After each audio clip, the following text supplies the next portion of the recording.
There is a particular kind of financial destruction that does not announce itself. It does not arrive with sirens or headlines or the dramatic market crash imagery that financial media loves to use as a backdrop for its most alarming segments. It arrives quietly, structurally, and by the time most people notice it has happened, the damage is already complete. Your net worth does not always collapse in a single visible moment.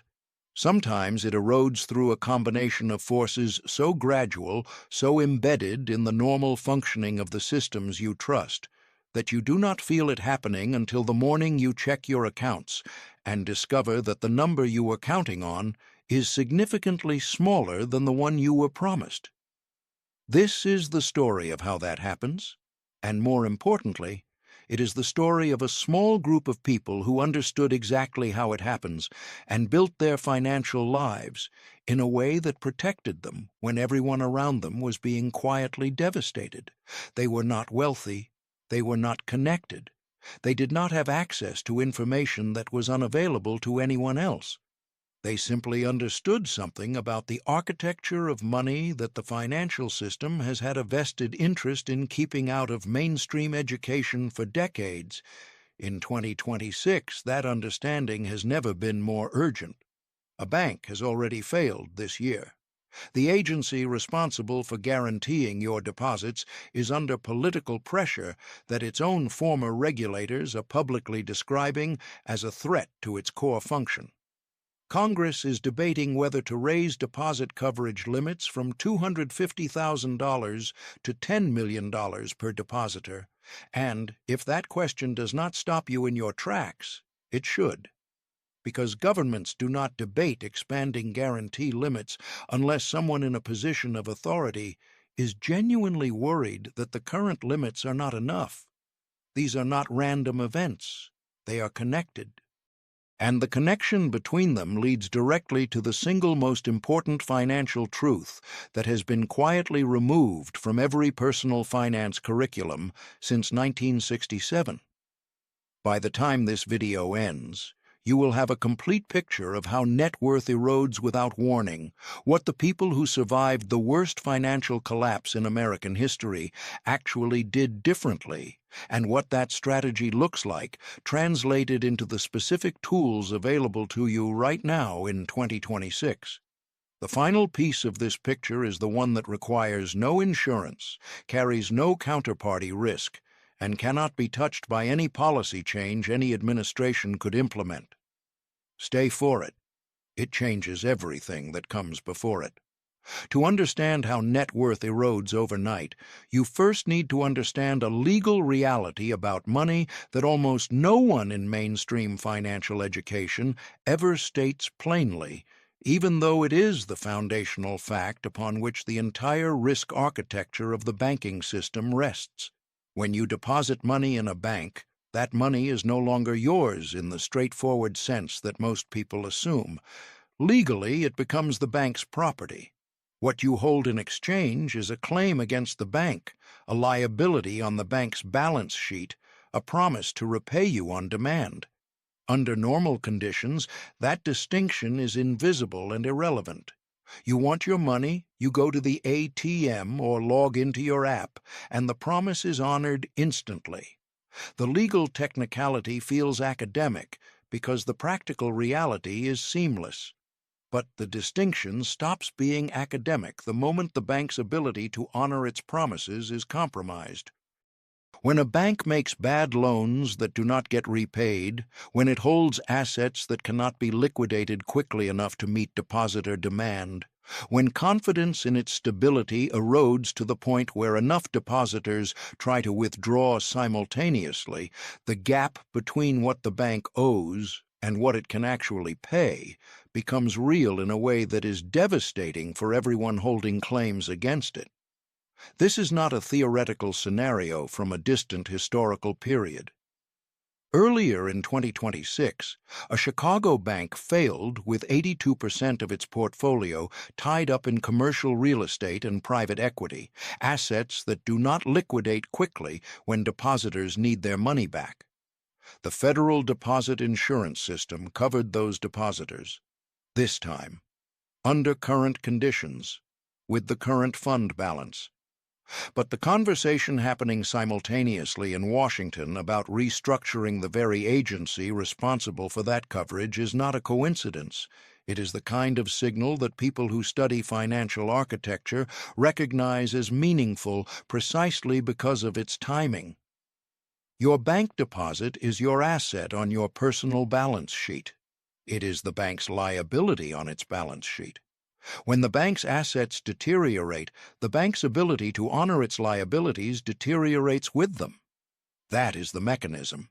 That is how net worth erodes overnight.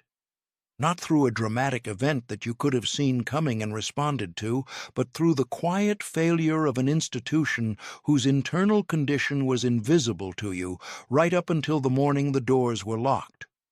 The financial history taught in schools contains a version of 1929 that is almost deliberately incomplete. It tells you that the stock market crashed. It tells you that banks failed. It tells you that millions of people lost their savings. What it does not tell you, what has been systematically absent from financial education for decades, is the part of that story that is most useful to anyone trying to protect their own net worth in 2026. Not everyone lost their savings in 1929. Between 1930 and 1933, roughly 9,000 banks in the United States failed. That number is staggering. It represents a collapse of the financial infrastructure at a scale that is genuinely difficult to comprehend from the perspective of the present. But within that collapse, there were people who lost nothing. Not a reduced amount, not a partially insured portion, nothing. Every cent they had accumulated was intact when the worst of the crisis had passed. They were not the wealthiest people. They were not the most financially sophisticated by the standards of their time. They were not operating on the basis of information unavailable to anyone else. They survived intact because they had made one decision that most of their neighbors had not. They had placed their savings in institutions with a fundamentally different legal and organizational architecture than the commercial banks that were failing around them. In states like Massachusetts, New York, and Connecticut, a specific category of savings institution existed alongside the commercial banks that were collapsing. These institutions were not owned by shareholders seeking returns. They were owned by their depositors, legally mandated to serve depositor interests as their primary function rather than profit generation. Their deposits went into conservative mortgage lending rather than the speculative call loans that were funding stock market excess. When the speculative bubble burst and the commercial banks that had been chasing those returns collapsed, these depositor-first institutions held firm because their architecture had never been optimized for the behavior that caused the collapse. More than 40% of all commercial banks in the United States failed during this period. The depositor-first institutions had a survival rate that stands in such stark contrast to that statistic that it should be taught in every financial literacy class in the country. It is not, and the reason it is not speaks directly to who benefits from financial education being incomplete. The lesson that the 1929 survivors embodied is one that sounds simple and is actually radical. Institutional structure matters more than brand name. The size of the bank, the familiarity of its logo, the number of years it had been operating, the reputation of its management, none of those things predicted survival. The legal architecture that determined whose interests the institution was designed to serve first was the only variable that consistently separated the institutions that survived from the ones that did not. There is a piece of American financial history that is so thoroughly absent from public knowledge that most people, including most financially educated people, react with genuine disbelief when they first encounter it. It was not lost through negligence. It was removed deliberately through a political process that serves as a nearly perfect illustration of how financial systems protect themselves from the mechanisms that would make them accountable. In 1910, Congress created the United States Postal Savings System. The concept was straightforward to the point of elegance. Any American could walk into any post office in the country and deposit money directly with the federal government, not with a private bank, not with an institution that would then relend those deposits into speculative instruments, with the government itself, which held the funds and guaranteed them through the full faith and credit of the United States sovereign. No bank in the chain, no insurance fund acting as a backstop for a private institution. No intermediary of any kind between the depositor and the guarantee. In 1929, when the banking system began its catastrophic collapse, the postal savings system held relatively modest deposits. People had not needed it when commercial banks were functioning and offering competitive rates. But when those commercial banks began failing, when depositors walked up to locked doors and found their savings unreachable, something remarkable happened. Money flooded into the postal savings system at a rate that would be difficult to believe if it were not thoroughly documented. By 1934, total deposits had grown by roughly 800% from their pre-crisis levels. People were not choosing it because it paid attractive interest.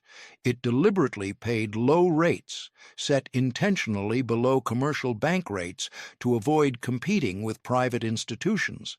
They chose it because it had what the commercial banks demonstrably did not: an absolute guarantee with no intermediary that could fail between the depositor and the promise. Not one depositor in the postal savings system lost a single cent during the entirety of the banking collapse. Not one. While 9,000 commercial banks failed and millions of Americans lost savings they had spent decades accumulating, every person who had placed money directly with the government retrieved every cent plus interest on demand. The system was abolished in 1967. The official justification was that post-crisis banking reforms had stabilized the commercial banking system sufficiently to make the postal savings alternative unnecessary. The less official reality, documented in the lobbying records of the period, is that commercial banking institutions had been pushing for the elimination of this direct government competitor for decades and finally succeeded when the political conditions made it possible. The postal savings system was not abolished because it failed its depositors. It was abolished because it worked too well, and the industry it competed with had the political influence to remove it when the moment was right. The erasure from public financial memory has been so complete that the system's abolition in 1967 is genuinely unknown to the vast majority of Americans today, including most people who consider themselves financially literate, and that ignorance serves a specific institutional interest. Because the functional equivalent of that system, rebuilt by the United States Treasury for the digital era, is available right now to any American with a computer and a quarter hour of time. And almost no one in mainstream personal finance is talking about it. The title of this video uses the word stealthy deliberately because the most financially destructive processes are almost never the dramatic ones.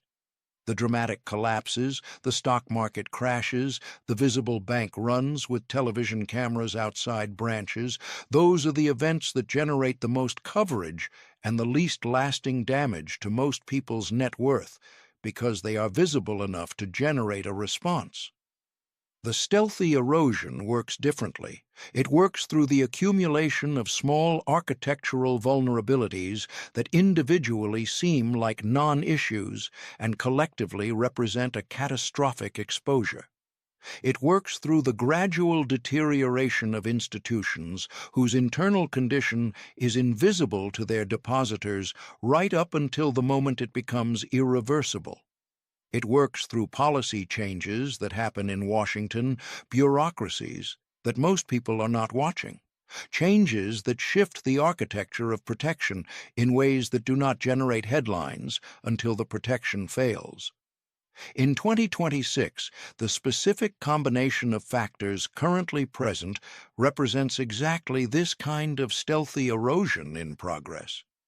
A bank failure, the first of the year, attributable to the kind of illiquid asset concentration that is not unique to that institution.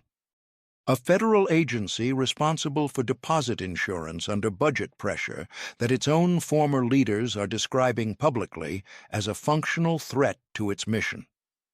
A congressional debate about dramatically expanding coverage, limits that implies serious concern about the adequacy of current limits.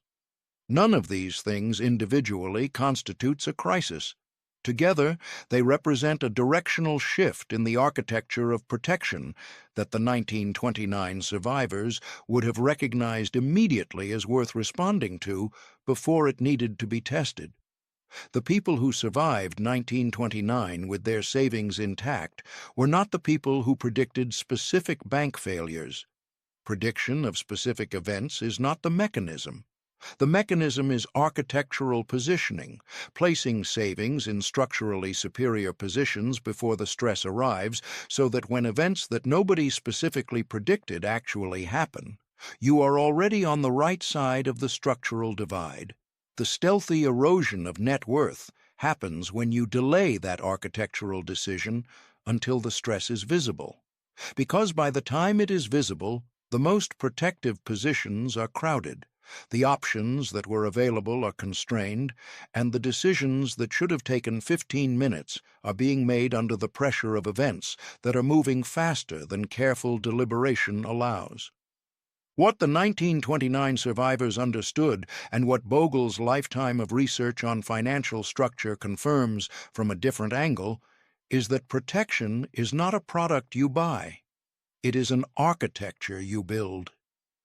And the difference between those two things determines everything about your financial outcomes under stress. The first element of that architecture is understanding what your operating cash layer is actually for and keeping it sized appropriately. A federally insured commercial bank account is a utility, not a safety net. It exists because modern life requires digital payment infrastructure, direct deposit capability, and the ability to conduct routine transactions seamlessly. The deposit insurance coverage that applies to it is real and has functioned under normal stress conditions. But it is the layer most directly exposed to the failure modes that the 1929 record documents. It is where the 9,000 banks were. Keep in it only what you need for monthly operating expenses, not because bank failure is imminent, but because sizing this layer correctly costs you nothing and changes your exposure fundamentally. The second element is the structural redundancy that most people have never considered, because the financial system has no particular incentive to explain it clearly. Credit unions are insured by an entirely separate federal guarantee mechanism from the one that covers commercial banks.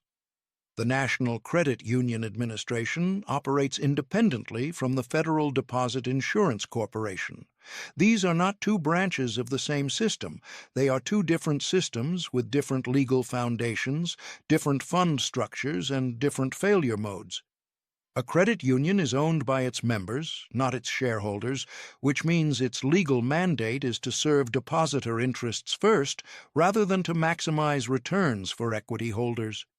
That structural difference is almost identical to what separated the surviving depositor-first institutions of 1929 from the commercial banks collapsing around them. $250,000 at a commercial bank and $250,000 at a credit union are independently insured under two different legal frameworks. This is not exploiting a loophole. It is using two different systems exactly as they were each designed to function. The third element is the physical cash layer that almost everyone implements incorrectly. The instinct to hold some cash outside the banking system is sound. The implementation usually fails because people think about it as wealth storage rather than as a transaction bridge. In 1929, people who had cash but held large denomination bills discovered that cash alone does not solve the problem if the denomination is wrong. When bank branches suspended operations and merchants stopped accepting checks, the ability to make change became a critical limitation. Small bills transacted normally throughout the crisis. Large bills did not. $100 bills in a home safe are not the equivalent of financial resilience. 1 to 4 weeks of ordinary household expenses in mixed small denominations, ones, fives, and tens, held somewhere other than a bank account, is a bridge specifically designed to cover the gap between when digital payment infrastructure fails and when other resolution mechanisms come online. It earns no yield, it erodes with inflation. Those are the costs of insurance, and they are real and acceptable. The fourth element is the one that was erased in 1967 and rebuilt by the Treasury for the modern era. Treasury Direct, the United States Treasury's direct purchase system for government securities, allows any American to buy Treasury bills directly from the federal government, bypassing commercial banks and brokers entirely. A 4-week Treasury bill purchased through this system matures in 28 days, returning principal plus interest at current yields of approximately 4 to 4.25%. The proceeds roll automatically into the next bill on whatever schedule you set. The counterparty is not a bank, it is not a brokerage, it is not an insurance fund. It is the United States government itself, obligated directly to you with no intermediary in the chain that could fail between the promise and the fulfillment. No bank holiday can freeze this account, no bank run can deplete it. No deposit limit applies because no deposit insurance is needed. The asset is a direct sovereign obligation. When Silicon Valley Bank failed in March 2023, followed by a second institution within 48 hours, the people holding short-term government securities in Treasury Direct accounts experienced nothing. The structural separation performed exactly the way the historical record said it would. This is the postal savings system of 1910 rebuilt for the digital age. And it is available right now, today, to anyone reading this. The most common response to this framework is a version of the same objection, stated in slightly different words by different people. This seems overly cautious. The banking system is stable. The deposit insurance fund has never failed. These are not unreasonable observations. Under normal conditions, for most depositors whose balances fall within the insured threshold, the conventional single-layer approach to cash management functions adequately. The system does what it was designed to do when it is operating within the parameters it was designed to handle, but that observation misses the fundamental point of the architectural framework entirely. The 1929 strategy was not built for normal conditions. It was not built for the scenario where everything functions as designed. It was built specifically for the scenario where normal conditions end faster than anyone expected, because that is precisely what happened in 1929. And it is precisely what the historical record shows happens in every major financial stress event. Not a gradual deterioration that allows careful adjustment, but a rapid transition from apparently stable to suddenly closed that leaves the unprepared with no options. The indicators that preceded the 1929 collapse were visible to those paying attention. Banks quietly reducing cash reserves to extend lending capacity, regulators making real-time decisions about which institutions to prioritize under resource constraints, coverage questions that seemed settled until they were not. Those same categories of indicator are visible in 2026, not at the same severity, not necessarily pointing toward the same magnitude of event, but in the same direction and with the same implication for those who understand what they are looking at. The architecture of protection is worth examining before it needs to be tested. The postal savings system grew 800% between 1929 and 1934, not because the people who moved their money into it had predicted specific bank failures. They had not. It grew because people who were paying attention to early signals made the decision to occupy structurally superior positions while they still had the time and the freedom to make that decision calmly. When the events that nobody had specifically predicted actually happened, the people already in position experienced a completely different reality from the people trying to decide what to do while the crisis was in motion around them. Net worth does not always erode in ways you can see coming. The most damaging financial losses in history have not come from events that were widely predicted and carefully watched. They have come from the quiet failure of architectural assumptions that seemed so solid and so permanent that questioning them felt unnecessary right up until the moment they failed. The 9,000 banks that closed between 1930 and 1933 were not obscure institutions that depositors had reason to doubt. They were established, reputable, familiar names that had functioned without incident for years or decades before the structural vulnerabilities that had been building invisibly inside them became impossible to conceal. The depositors who lost everything were not careless.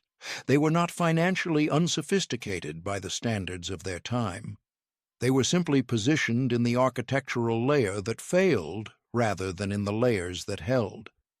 The people who lost nothing made one decision differently. They placed their savings in institutions whose legal and organizational architecture was designed to protect depositors rather than to maximize returns for shareholders. And the most protected of all placed a portion of their savings directly with the government itself, eliminating the intermediary layer entirely and holding a claim against the sovereign rather than a claim against an institution that could fail. That option exists today. Treasury Direct is not a theoretical alternative or a niche instrument for sophisticated investors. It is a government-operated system accessible to any American, requiring nothing more than a computer and the willingness to spend 15 minutes understanding it. The four-layer architecture that separated the 1929 survivors from the 1929 victims is available in modern form right now, today, before any specific crisis has materialized, while you still have the luxury of making this decision without pressure. The stealthy erosion of net worth happens to people who are waiting for a visible signal before they act on architectural decisions that should have been made before any signal was necessary. The visible signal, when it comes, is usually the locked door. And by the time you are standing in front of a locked door, the 15 minutes you needed are no longer available to you. The architecture is available. The time to build it is now. Not because catastrophe is certain, because the cost of building it is almost nothing, and the cost of not having built it in the specific scenario where it becomes necessary is everything. Disclaimer: this content is a speculative geopolitical analysis and a simulation of future scenarios, 2025 to 2026. It does not constitute breaking news or verified facts of the present. The aim of the video is educational and documentary, exploring theories of defense and the global economy. This channel supports YouTube's policies against disinformation, clarifying that everything presented is an analytical interpretation by the author.